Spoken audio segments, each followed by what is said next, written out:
so I've been practicing self-care lately, and by that I mean playing Metroid Dread yet again. I can't help it, okay? I love this game. Dread is a tightly designed game, can be beaten in a single day off, and feels excellent to control. Every move I make feels so cool. Samus does this in gameplay, this in cutscenes. Meanwhile, I can't walk 15 feet without bumping into some— Oh, god damn it. Hang on. I got something for this. Ranking things is, ultimately, an entirely frivolous endeavor, but here you are watching YouTube. To be clear, I'm not ranking bosses exclusively based on difficulty, just on how much I like them. Obviously, this list isn't objective. How do you even rank something objectively? Obviously someone will have more difficulty with one boss than someone else. Is it just on damage output? That's not a ranking anymore, it's just a list. Or is it a register? What does it even mean to rank something? Is it the spot of an item relative to that around it which gives it importance? Or is the spot itself enough to clarify your stance on the matter?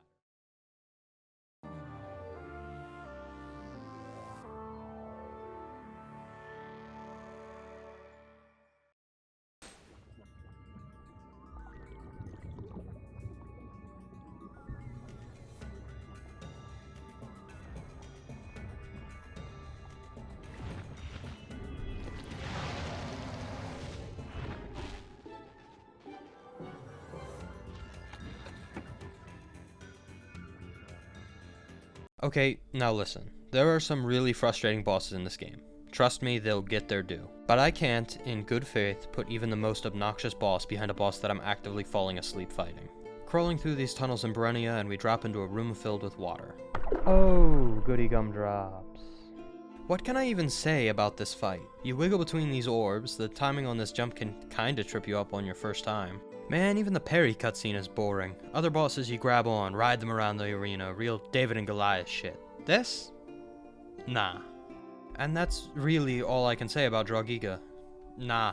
We drop into some water, shut our brains off for 2 minutes, and then move on.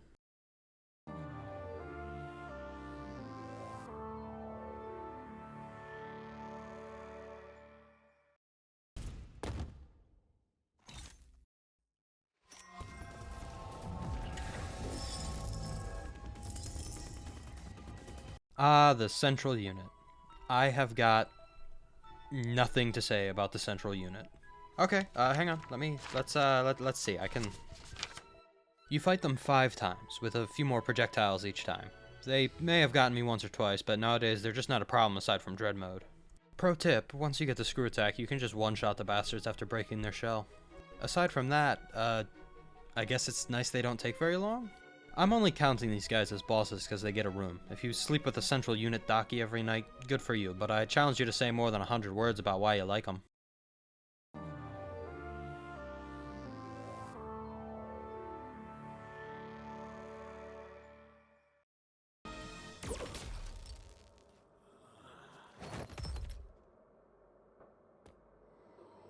Ah, now we get to the real stinkers of the list. Now, Robo-Chozo Soldier on their own is not even close to a problem. This guy doesn't even know what zip code they're in. But once you get to the twins... Ow, ow, ow. These bastards took my money and my life. And I'm joking, but only because I don't have a life. The way they move about, I don't know what it is, but they're the one boss I bump into more often than not. Like, I don't trip into Ravenbeak, but I'm constantly getting shoulder checked by these guys. The trick here is to keep moving and spam Storm Missile, especially good if you can get them into a pattern where one just gets stuck on the other side of the room. Of course, this means there's more chances to bump into them, and you know I'm all about that. Then there's this move. I don't know what it is about it, but sometimes the very timing just fries all my muscle memory and catches me. These two claimed more deaths than I'd like to admit in all my runs, and I'd be happy if I never had to see them again.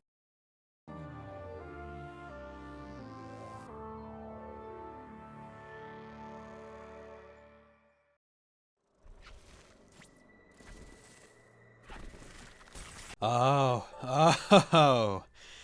it's time to talk about SQ. I fucking hate SQ. And it's entirely personal, this is just me and my slow-ass reaction time. It took me half an hour to beat this guy on the Dread Rush. I don't even want to know how long my first Dread mode encounter took. I'm not fast enough to react to the swarm move, and I kept getting caught trying to move under it. I couldn't beat it until I took the switch out of the dock to eliminate the tiny bit of input lag. Otherwise, this boss is entirely easy and forgettable, so long as you can take a step back and think about what to do. Also, shine Spark into the boss at the start of the fight to eliminate most of its health.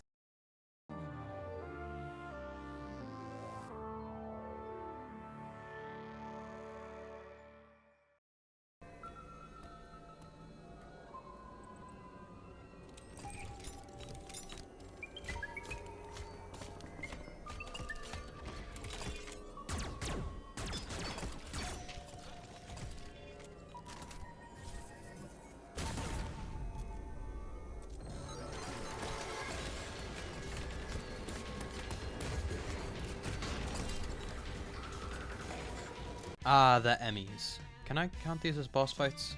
They're not super tough. The input can be a little too granular, but otherwise it's pretty simple. Melt their faceplate, blast the eye, fight over. Still, they are important enemies, so I suppose we'll count them. Emmys have one of the best designs in the game, maybe the series. They're perfectly mixed to be unsettling to see move, but still believable as a robot someone would make. The way they curl under themselves to turn around, their joints have no real limit on turning or rotating, the way they inexplicably stand on their hind legs as they get close. It's all great, and that's not even mentioning the sound design. It's not the kind of fear that sticks with you, but the stress of moving through an enemy zone is consistent and appreciable enough to make up for it. It can feel a little bullshit trying to avoid the later ones, especially if you're impatient like me and don't use your cloak. But I can overlook that since getting caught only sends you back to the door. I like the Emmys.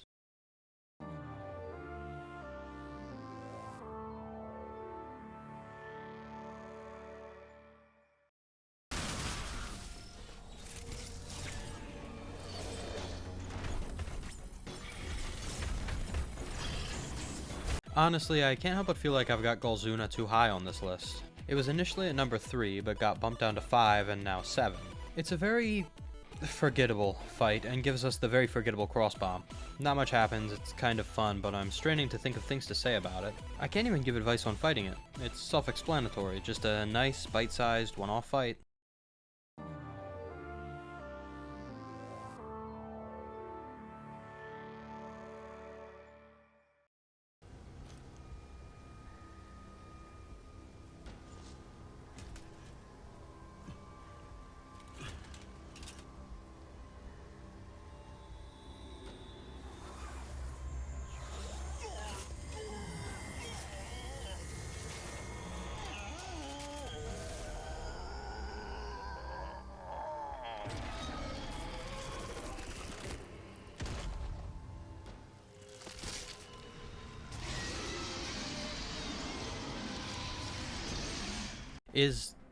Is this a boss fight? I think so. Ravenbeak X is to Ravenbeak what Big Mother Brain is to Jar Mother Brain, if that makes sense. It's not exactly an engaging encounter, but it's so goddamn cool. Samus has finally gone full Metroid, and this purple X, who apparently has been swiping the DNA of all the bosses you've killed, fucking kill steals Ravenbeak and transforms into this beefy bastard. Functionally, this is nearly impossible to lose. Just fire the Hyper Beam for a while and turn it back into an X. Samus doesn't even absorb the goopy little guy, just straight up disintegrates him. Then you get the escape sequence, and yeah, I'm counting this as part of that boss fight. Samus is such an unstoppable force of nature now, your only threat is the timer on the entire planet blowing up. Any enemy who touches you just dies instantly. It's a really cool, very brief power trip, but it's so short I can't justify ranking it any higher. Cave Johnson, we're done here.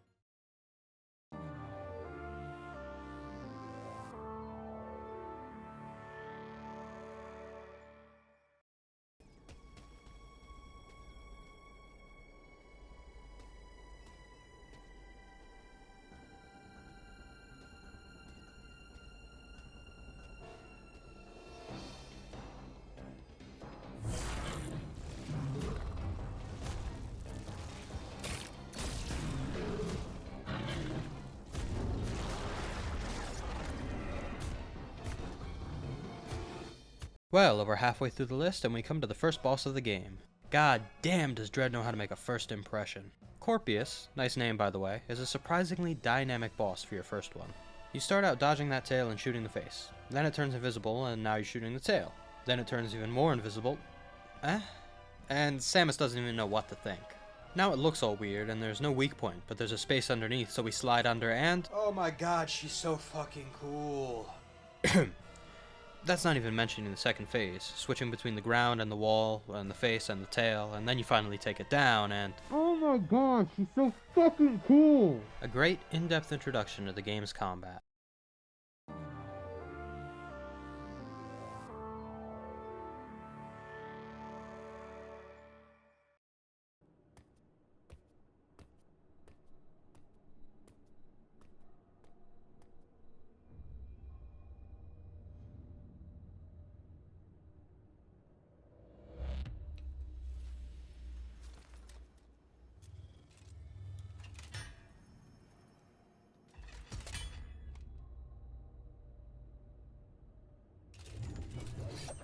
Ah, the Robo-Chozo soldier's well-adjusted older sibling. And they're screeching on all fours.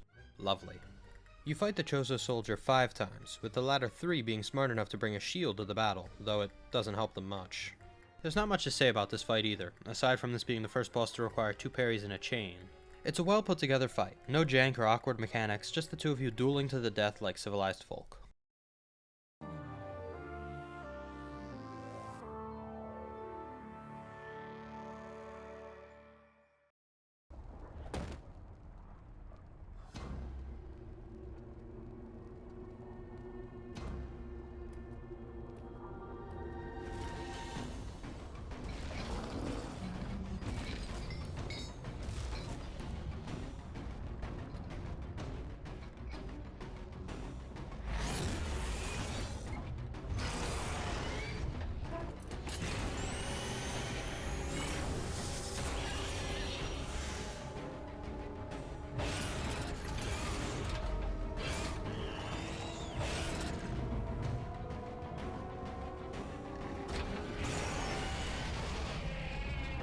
Ah, Kraid.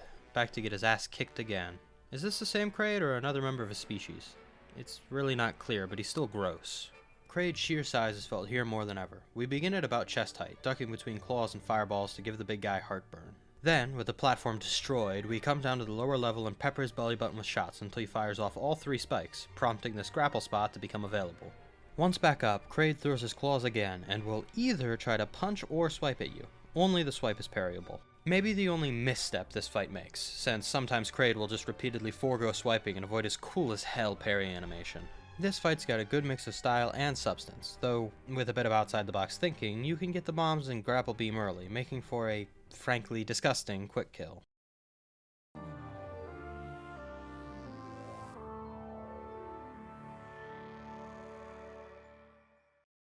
Well, if you're keeping track, you know there's only 2 bosses left. Both are great fights, but only one is on top. Time to find out who won, and who came up short.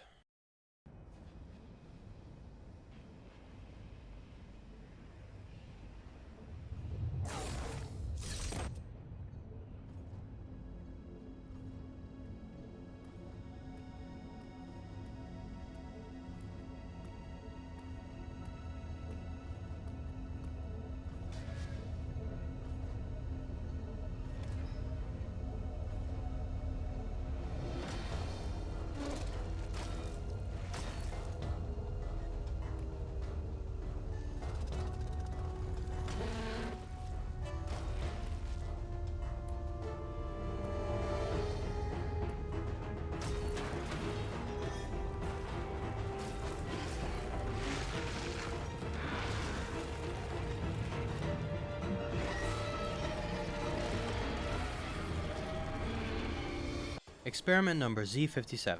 God, that's a mouthful. Some of the boss fights have foreshadowing, but none so much as this one. Just the atmosphere leading up to this fight alone is impeccable. We see this massive corpse getting picked at in Daron, but after the X get out, it goes missing. Then Adam tells us the temperature is dropping, and we don't know why.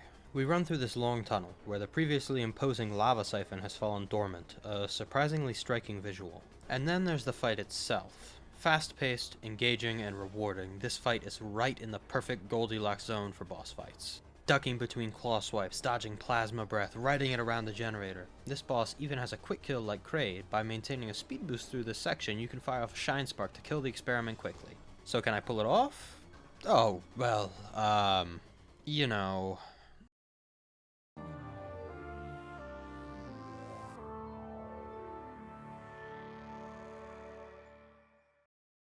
You know, I've just realized a flaw with the whole ranking thing. The suspense of who ranks number 1 kind of evaporates once you get there, doesn't it?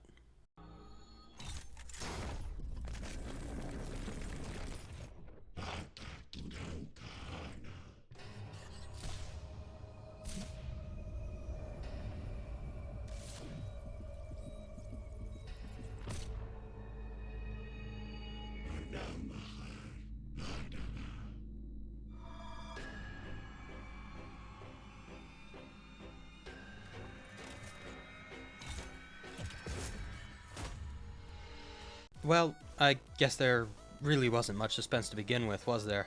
Obviously Ravenbeak was going to come out on top. The other boss fights are good. Great even, but they don't have nearly as much meat on the bone as Ravenbeak, with more phases and unique moves than any other boss. In the first phase, he's still just testing you, using some of the stuff we saw in the first cutscene, which is just such a lovely detail. After we go through the first parry cutscene, he switches his shield to this invulnerable gold state, and our only goal becomes dodging until we can get another 3 opportunities to parry. Then the next phase comes in, and his moveset is completely different. Now he flies about, throwing his entire weight around and making real use of that arm cannon of his. Finish the second phase by blowing one of his wings off, then he rips the other one off. Like, what the fuck, man? You didn't have to go that hard. The third phase is an echo of the first, but now he's busting out all the big tricks, using this hyper beam from the second phase more regularly, and 2 orbs. Can you believe it? 2. But it's not enough. He nearly gets us, and then we get the most cathartic cutscene of the whole game, as Samus's Metroid DNA finally awakens and he gets to writhe around, realizing how much he fucked up. Well, that was fun.